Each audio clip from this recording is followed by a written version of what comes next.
I just wanted to share some stuff that God's been talking to me about. So for the last 15 or so years, God has highlighted for me and our family the importance of the promised land and what it means to move to the promised land, to live in the promised land, to be established in the promised land. And a long time ago, he talked to us about moving to our promised land, and we knew we needed to move from where we were originally living, which we had grown up in that place in our childhood, and we'd given birth to our children there, we'd gotten married there, our family was there, all those sorts of different things. And God started speaking to me about us moving to our promised land, and I wasn't sure what that meant. I wasn't sure whether my husband would be on board with it, and whether that meant a physical move or just a move in our hearts. And so over the course of time, he highlighted to me different things, and he spoke to me through prophetic words and things that I'd seen, and everything was pointing to he wanted us to physically move. So we weren't sure what the plan looked like. We just knew that we needed to go where God wanted us to go. And so we felt the drawing of the Lord to move to Adelaide to be with some friends.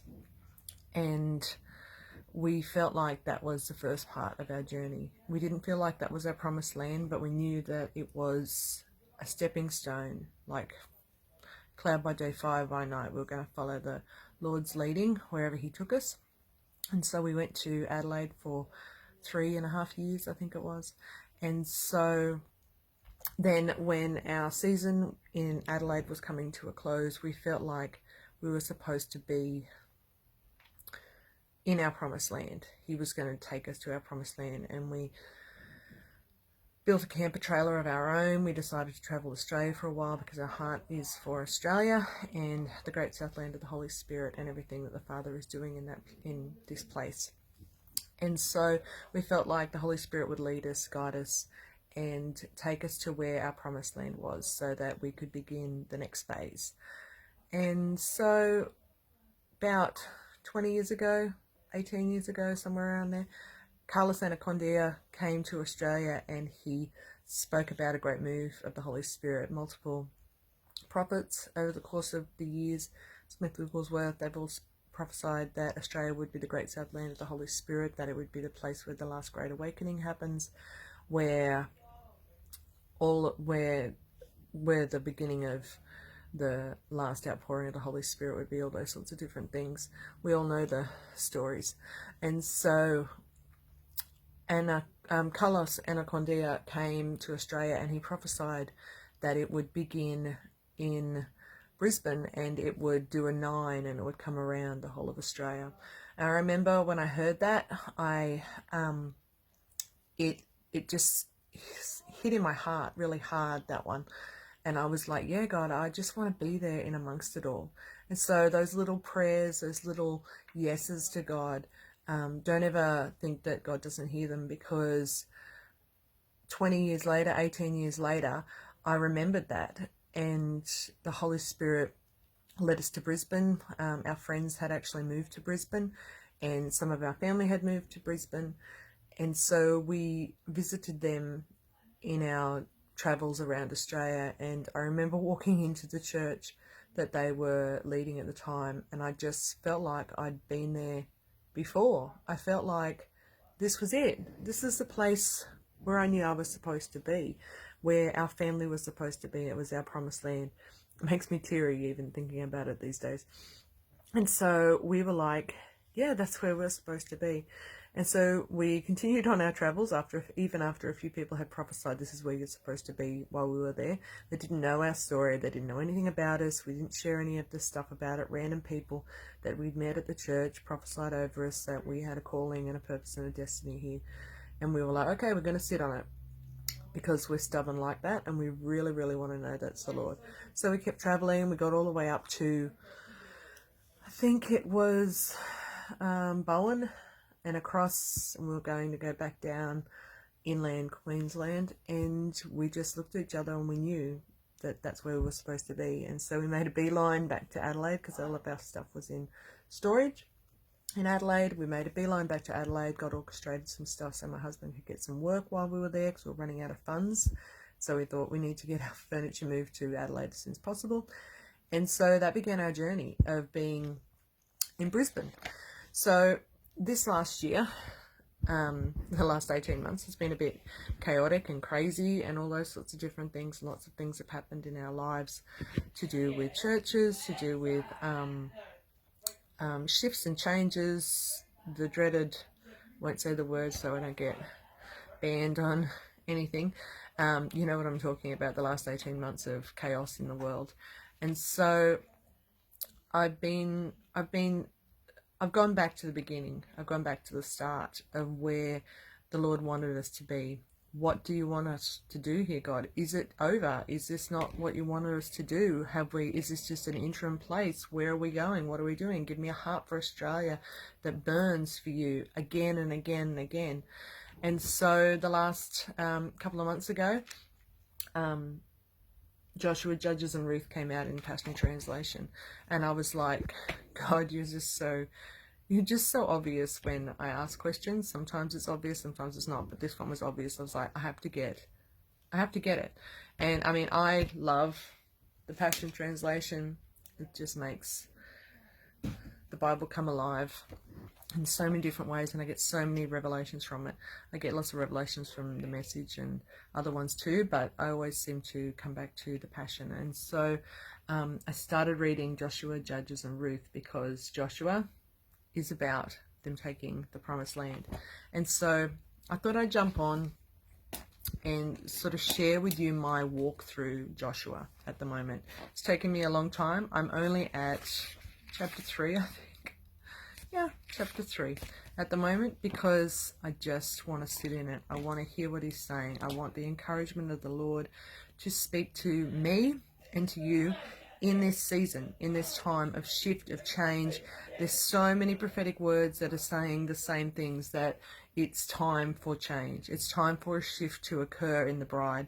The Lord is moving on this stuff. Don't get distracted by everything that's going on in the world. Don't get distracted by all of the chaos, all of the pain, all of the trauma that's going on in your personal life, in the world, all around you.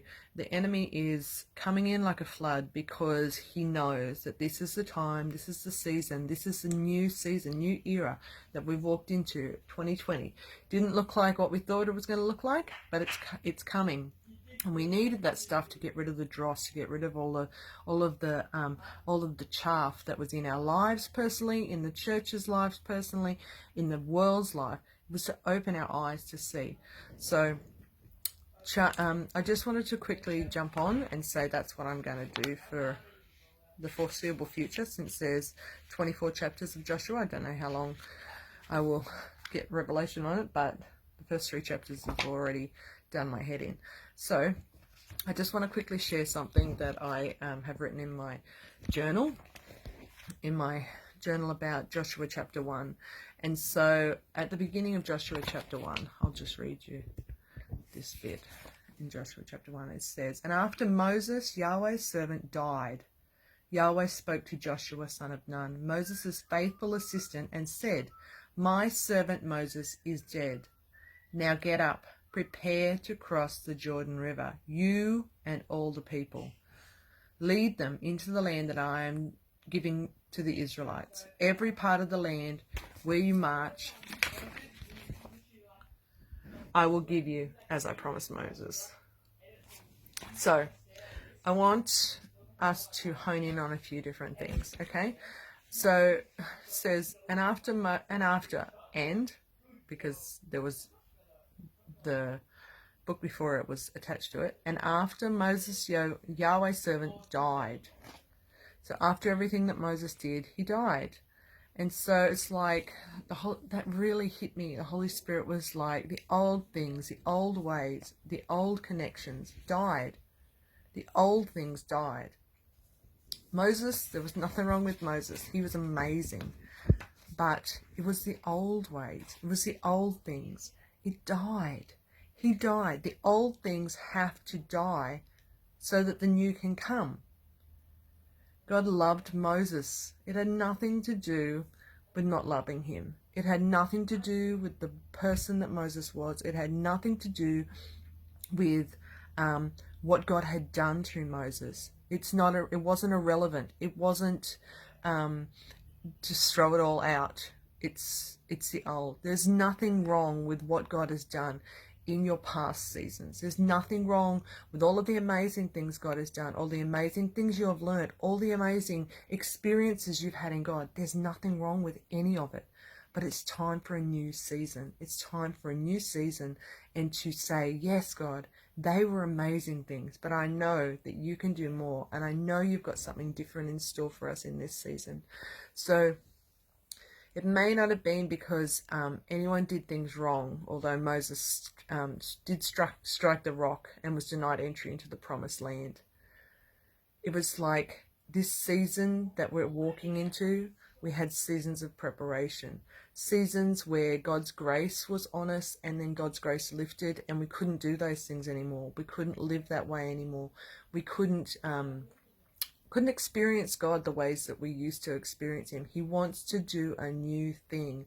And if he wants to do a new thing, he's not going to sit in the old anymore. He's not going to allow us to sit in the old anymore. And so, so once the old had died, God spoke to those attached to the new and told them, get up, prepare to cross into the promised land. And so that's what I want you to remember today. He's not saying that that any of the old was bad. Old things have to go. Old things have to die to make way for new. Old doors have to shut to make way for new doors. And whether he brings the same people back in through those doors, whether he brings the same places back in through those doors, or same situations back in through those doors, just know that they're new doors and you've got a different authority. You've walked through it before. You know what's right, what's wrong, what you're supposed to do in these situations. You've walked through those seasons for a reason, so that you are prepared for the new season. So that's what I had to share with you this morning or today. And so, keep an eye out. I'm going to keep sharing stuff because it's really impacting me and it's really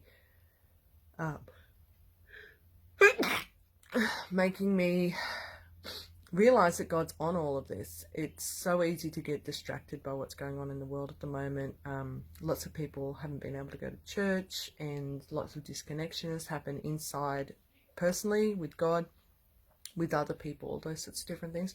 So I just wanted to encourage you. God is on the move and we are walking into our promised land, whether it feels like it, whether it doesn't feel like it.